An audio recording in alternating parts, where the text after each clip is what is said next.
مسلمانوں کا عقیدہ تو ہے کہ ہم لوگوں نے مرنا ہے اور ہم نے اللہ کے سامنے ایک دن کھڑے ہونا ہے، جس میں اللہ سبحانہ تعالیٰ ہمیں ہمارا اعمال نامہ دیں گے، ہم اس کو پڑھیں گے اور اپنے تمام کرتوت کو دیکھیں گے جو ہم نے کیا، اور اس کا ہم نہ اللہ تعالیٰ کو حساب دیں گے۔ لیکن سچی بات بتاؤں، واللہ دل سے یقین نہیں ہے ہمیں۔ ہمارا عقیدہ تو ہے لیکن ہمارا ایمان نہیں ہے اس پہ، ہمارا یقین نہیں ہے اس پہ۔ Yes, we believe that we are gonna die one day، لیکن یقین جانے اگر ہمارا یقین ہوتا، اگر ہم اس پہ ایمان لاتے اور ہمارا اس پہ ایسے یقین ہوتا جیسے میرا یقین ہے کہ میں آفس جاؤں گا تو مجھے سیلری ملے گی، یا میں کھانا کھاؤں گا تو میرا پیٹ بھرے گا، اس لیے I eat to fulfill my stomach، اس لیے I go to office to get my salary، اس لیے I take a shower to feel clean، اس لیے I brush my teeth to feel that smoothness اور ایک فریش breath کے لیے، ٹھیک ہے۔ لیکن the point is کہ ہمارا جو آخرت کا معاملے میں جو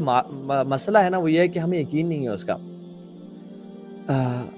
اگر ہمیں یقین ہوتا تو ہم سود نہ کھاتے، واللہ۔ اگر ہمیں یقین ہوتا تو ہم کسی کی غیبت اور چغلی نہ کرتے، کیونکہ ہمیں پتہ ہے کہ قنطرہ پہ اس کا حساب ہوگا۔ اگر ہمیں یقین ہوتا تو ہم کسی کو برا بھلا نہ کہتے، اگر ہمیں یقین ہوتا تو ہم ماں باپ کی نافرمانی نہ کرتے، اگر ہمیں یقین ہوتا تو ہم فجر کی نماز پہ خدا کی قسم اٹھتے کہ کل میرا رب مجھ سے سوال کرے گا اور میں نے اس کا اپنے رب العالمین کو جواب دینا ہے۔ ہمیں یقین نہیں ہے اس بات کا، صحیح بات بتا رہا ہوں آپ کو میں۔ ہمارے اعمال نظر نہیں آتے۔ ہم اگر آپ اپنے مال میں چلے جائیں، سینٹورس چلے جائیں جو ہمارا مال صفا گولڈ مال ہے، ڈفرنٹ آپ مارکیٹ پلیسز میں چلے جائیں، یونیورسٹیز میں چلے جائیں، you see people behaving like they are not going to die and they don't have to give a حساب ون ڈے۔ منہ سے ایسے گالی نکلتی ہے، ایسے نشوں میں پڑے، ایسے گناہ ایزیلی کر لیتے ہیں ہم لوگ کہ جیسے ہم نے نہیں مرنا، اللہ کے سامنے کھڑا نہیں ہونا۔ اب یہ موقع ہے، اس سے پہلے کہ موت آ جائے اور ہماری وہ رات قبر میں ہو، یہ اعمال کر لیں اور اللہ کی محبت کو اس دنیا میں پالیں، کیونکہ واللہ اس شخص سے کوئی بڑا خوش نصیب کوئی نہیں ہے جو کہ نیک اعمال کر کے جنت میں چلا گیا،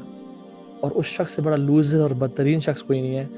جو کہ اس دنیا میں ہی گھوم پھر کے اور تھوڑی سی عیاشی کر کے وہ جہنم میں چلا گیا۔ فمن زحزح عن النار وادخل الجنہ فقد فاز، جو جہنم سے بچا لیا گیا